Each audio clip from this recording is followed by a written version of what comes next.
Hello guys, what's up? So in this quick video I'm going to show you how you can get this vampire filter on Instagram. So this is the filter. To get this filter on Instagram, you can visit the creator profile. Ata is the creator of this filter. You can follow him to unlock all this filter to your camera tray. He's having some awesome filter. So check in his filter gallery, and this is the filter, vampire. Tap on it and you will see this preview. From here you can save it to your Instagram camera tray and you can tap on try to try the filter. And suppose you are not getting the filter like this, then what you can do, you can visit this website also.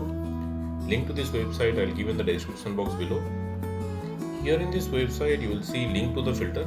Just tap on the link and open it with Instagram.